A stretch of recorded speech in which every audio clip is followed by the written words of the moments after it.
Hello, this is a Dallas jam. Well, it's actually a patch explanation, but it's kind of to show you how I think through the modular synthesis process.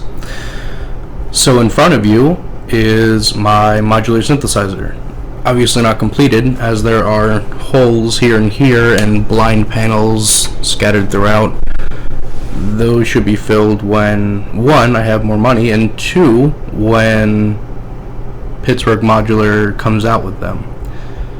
Okay, well anyways, working with what I have, which is fairly good enough to create pretty much whatever you want. Let's see, so first off, I have a clock, which is coming from a drum root, which is off the screen, and that comes in through this yellow wire right into the tempi.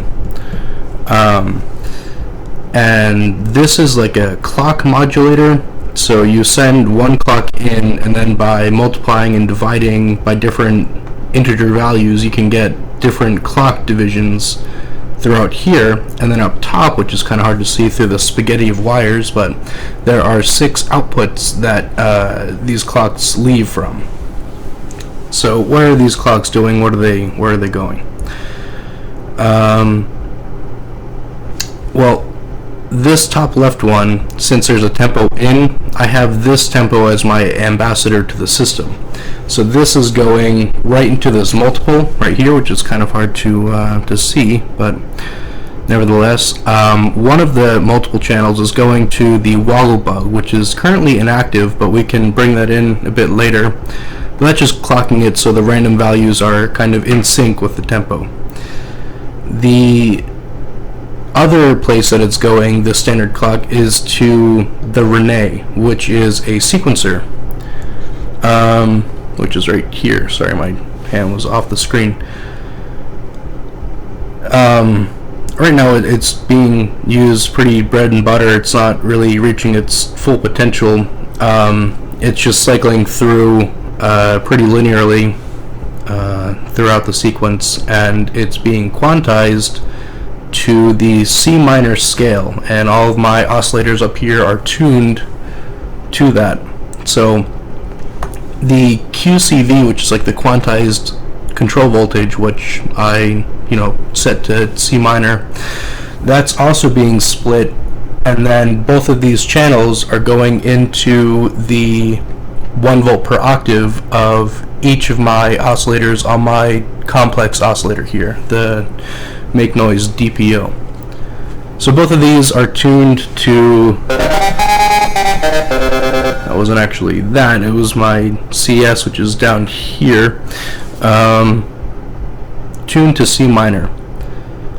And all 6 of these oscillator outputs are actually normaled, meaning like they're connected behind the scenes with a ribbon cable to the RX mix, the RXMX, and essentially what happens here is you can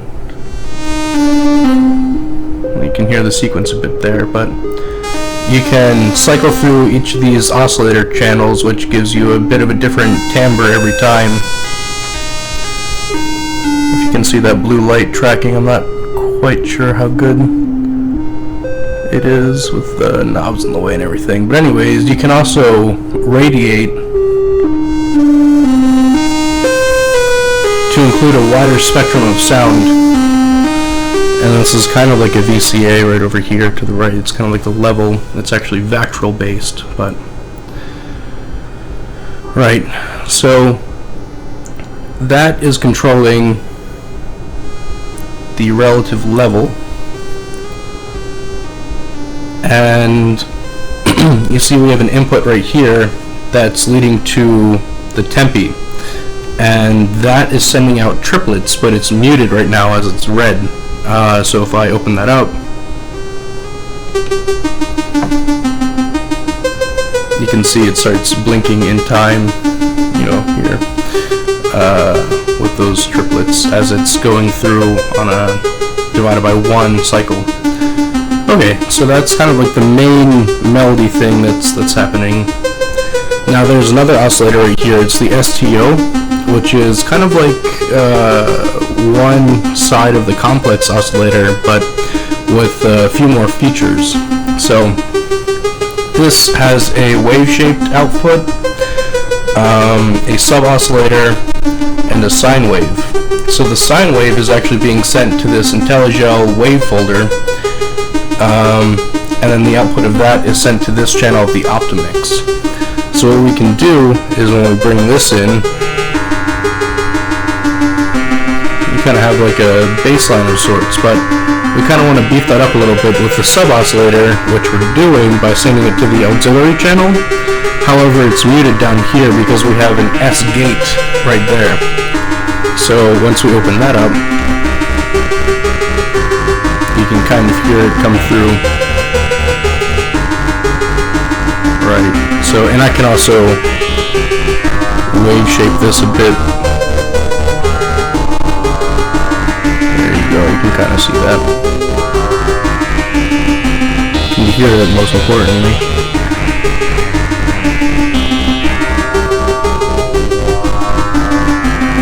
Yep. And actually these patch cables right over here, I have the final output, which usually would be on channel 5. I have that broken out to be on its own channel here, and that's kind of being slowly activated with this function. You can kind of hear it.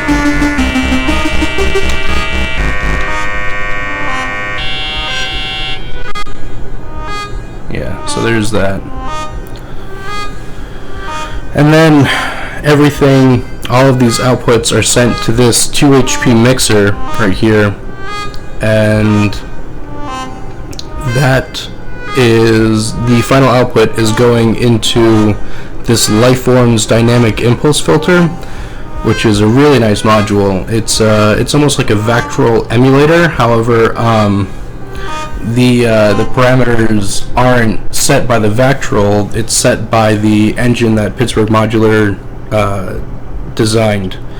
So you can have different dynamics responses for your emulation Vactrol, whereas in these strike inputs, they all follow the dynamics response of their own Vactrol. So each Vactrol is kind of like its own unique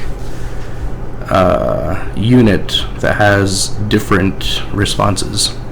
And before I forget, the STO is being sequenced, like this bass part that we had going on.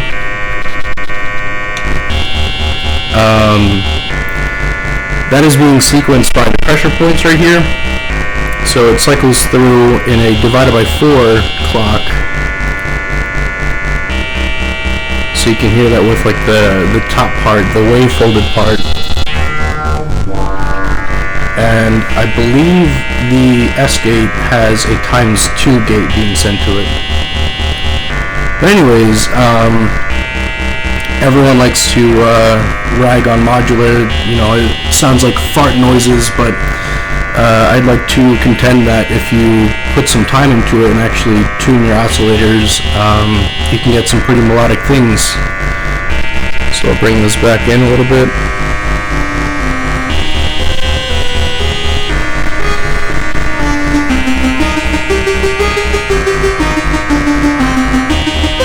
There you go.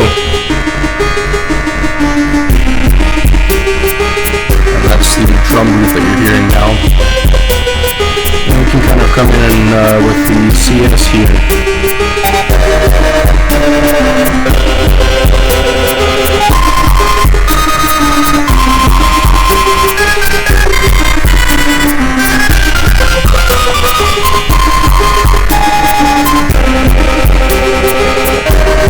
And just kind of jam out with this.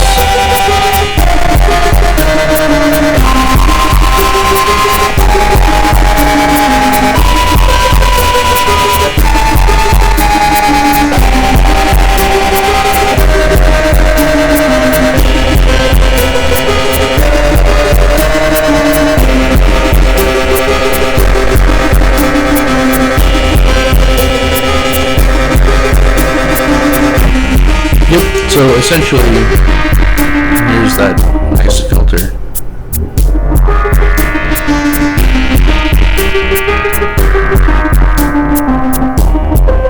Yeah, and the way that I make my songs, I usually set up the patch where everything is going, rather everything is sounding so you can hear everything, and then I like to turn most of these parts off and then just perform the patch. So bring in different parts, modulate where I can, and essentially add like these subtle changes to the timbre of the overall sound that really, that's like the strongest point of Modular to my opinion.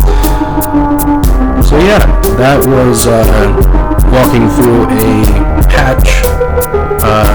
I'm Jesse Hawley.